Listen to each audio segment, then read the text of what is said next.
Hey everybody, welcome back to the soliamechling show. Today we're going to be reacting to pro-choice TikToks and how to respond to them. So if you guys want to hear this episode, if you guys really love what I do, please subscribe and please support me. It is the biggest thing in the world that helps. And you guys can also go check out my store, which has Christian conservative clothes featured by soliamechling.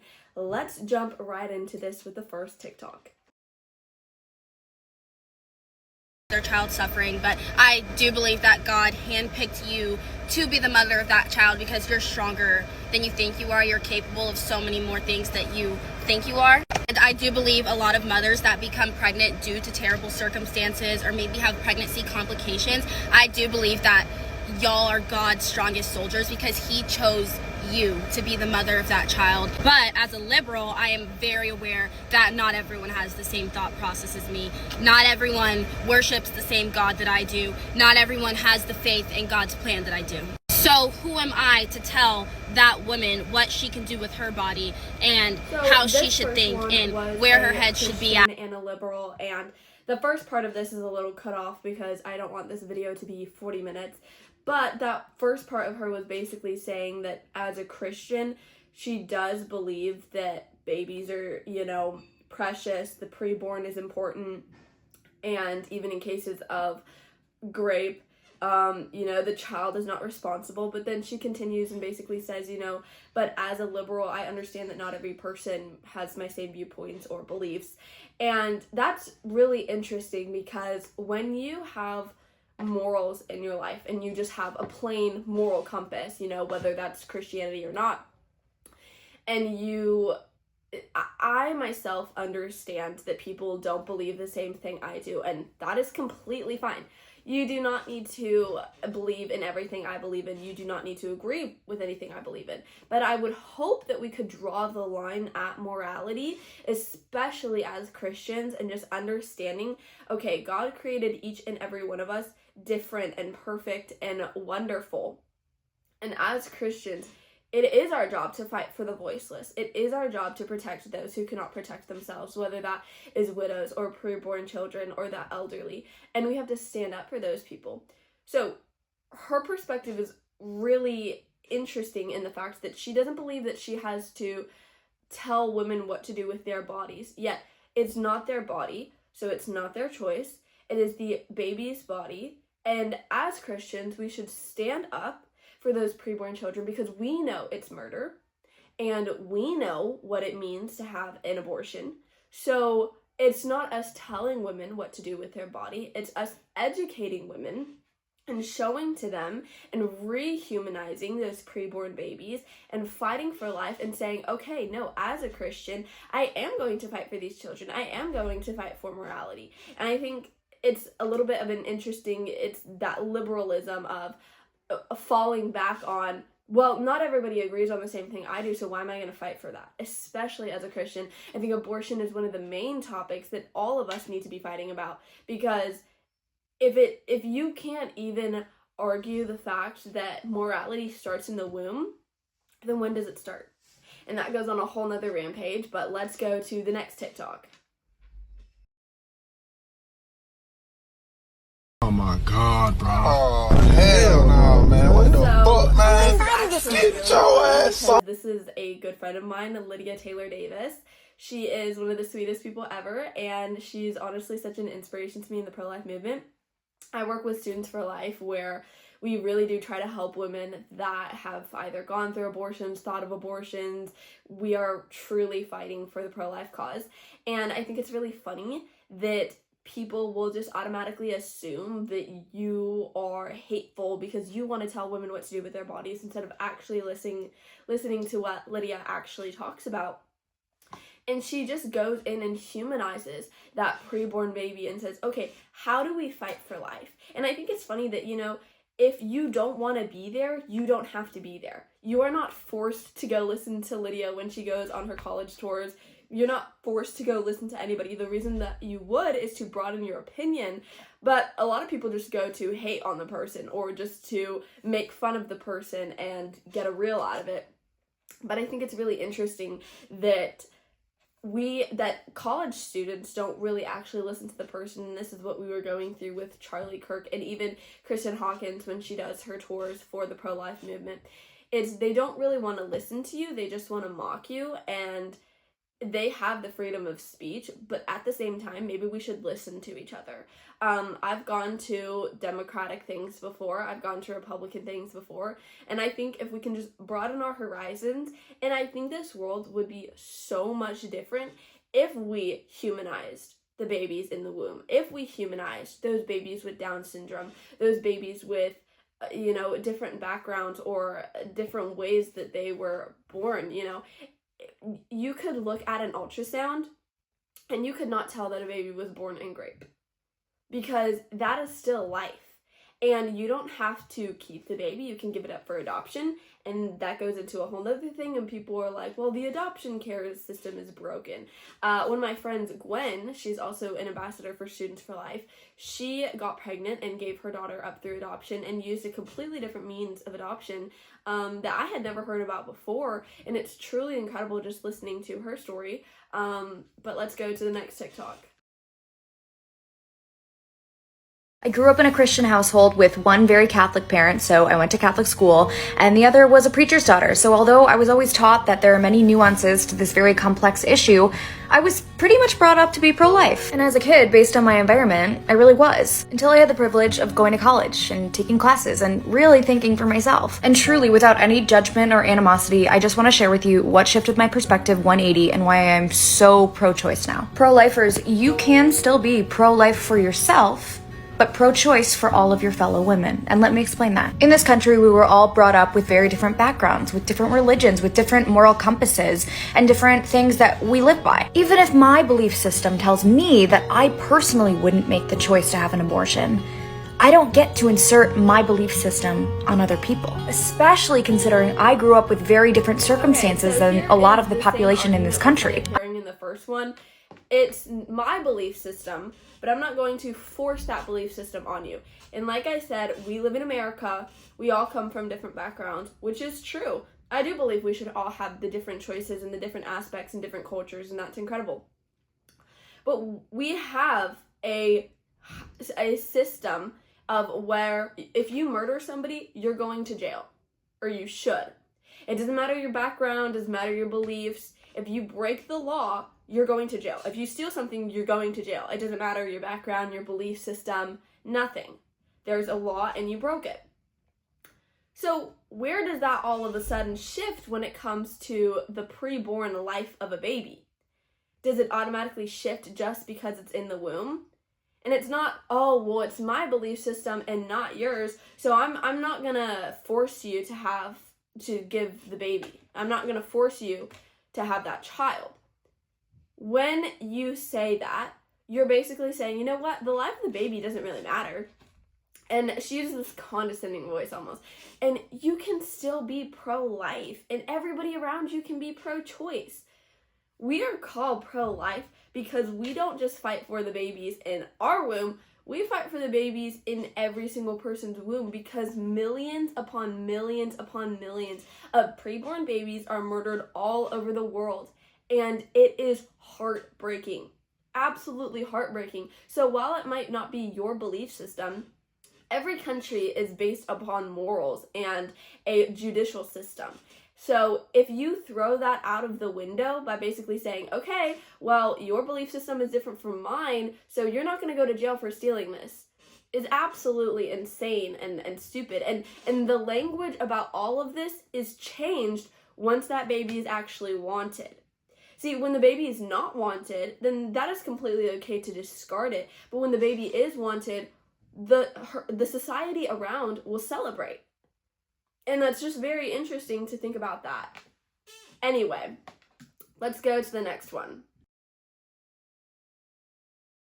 Feeling on my body while he rub up on my titties. Call me Mrs. Taffy, baby. He show up and get the business. I ain't Nikki. Yes, I'm pregnant. Yes, I'm still pro-choice. You have a life inside of the womb. And I don't know where this person is at in their pregnancy, but you would feel the kicks. You would hear the heartbeat on the monitor, you would see the ultrasound, and you would be growing this child inside of you. So while you have this incredible choice, that you have this baby inside of you, you still don't think it's valuable enough to fight for the life of it all across the world. You still don't think that baby inside your own womb is valuable enough to have a fighting chance for life. And it's this interesting dichotomy of, oh, well, you know, it's your body, your choice. I'm not going to tell you what to do. Like, yes, I'm pregnant. Yes, I'm still pro-choice. Is really interesting because even Riley Gaines was talking about the fact that she is even so much more pro-life now, going through her pregnancy and hearing the heartbeat, seeing her baby on the ultrasound, seeing all of those milestones being hit, and how much that deeply impacted her to just, for this person to just say, I'm still pro-choice. Okay, you can have that belief or whatever, but you're going through those very crucial life steps and you're creating life to basically say that, you know what, actually the child in your womb isn't valuable enough to have a fighting chance at life all across the world. I just think that's very selfish. Next TikTok. You can't make a baby. We have to make the baby. So if we don't have rights to make the baby and to live, it takes two to tango. It does. But what about the ones that didn't want to tango when it was forced upon them? Here in cases of sexual assault, and that I have a friend who was born out of sexual assault, and she always says, you can't tell. You don't know that I was born out of sexual assault, what my mother went through. Her mom was an incredibly strong person, and people in the church supported her financially, spiritually, emotionally. I think we need to support women more once they have gone through that and once they have experienced that horrific pain. But getting rid of the baby is not going to make the trauma go away. In fact, we see in a lot of statistics that it makes the trauma go up. When you just suddenly get rid of the baby that was inside of her, that doesn't take away her pain. It doesn't take away her trauma. In fact, that's just leading her down a road of more depression. And can you kill me? Kill me? You're not an embryo. You're not an embryo. That is, see, you're thank a living human being, and so is the embryo. Yeah, it's alive. I don't care. It's not. I don't want it there. I am not ready to financially support a baby. I personally don't think that I would go through with abortion. I personally just don't think I would. She doesn't care about the embryo. She doesn't care. She knows that it's a living being, but she doesn't want it there. To that, I would say selfishness. Just because you don't want it there doesn't mean that that life does not matter. Doesn't mean that that embryo isn't still alive. And the way that she's saying this is basically we need to rehumanize what an embryo means. It means a preborn baby, a life inside of the womb. And the way she's looking at this is almost like, okay, well, a tree is a living organism, but a human being has hierarchical morality. You know, they value more in the system. I would say 100% a living human being does, so that's why we should fight for the preborn babies. It's not just a living organism, that is a human child being created, and just because you don't want it there, just because you can't support it, doesn't mean that that gives you the right to completely murder it inside of your womb. Abortion rights are basic human rights, and what I will say is at the end of the day, there are many reasons why women get abortions, and none of those reasons are any of our businesses. It's nobody's business except hers and the doctor's. And if we start taking away reproductive rights, what else do we take away in the land of America? You know, reproductive rights, it's basic human rights. Okay, basic human rights does not give you the right to murder and dismember a child inside of you. That it is not a reproductive right. That is not a human right. She said it's nobody's business except hers and the doctor. What about the father of this child? He gets a say in this. What about the people in this woman's life? They should also get a say. What about the grandparents in this situation? There's people's lives besides her own that will be severely impacted by the choice that she will make. And you know what? Yeah, it is everyone's business, because the second somebody gets murdered It's everybody's business related to that person or that loved that person. It's now in the hands of police and the judicial system. It doesn't just go away. So when you're basically saying that you can murder a preborn baby, it shouldn't matter. It's not your business. Why should you care?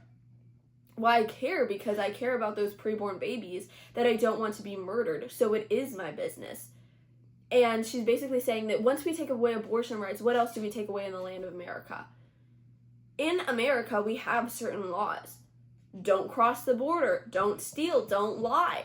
All of these, well, not really don't lie, but, don't steal, don't murder, don't cross the border. There are punishments to doing something wrong. So when you say, oh, if you take away abortion rights, what is next? No. When you take away, it is already ingrained in our judicial system to not murder. The only thing that would make that different is seeing a preborn baby as what it is, a preborn baby with value. And the second that you murder that child, that is wrong. And we need to embed that in our judicial system, but we also need to embed that into our culture.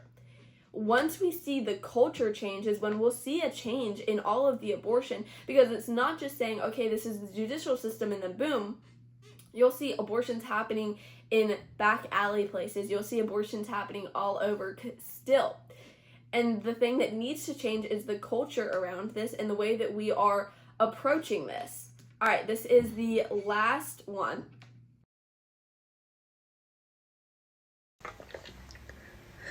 Oh, crap. That definitely had pineapple in it. Can somebody grab my EpiPen? No. You chose to eat something you have a severe allergy to. What? I think you should suffer the consequences of that. My tongue is starting to swell up. And that was a choice you made.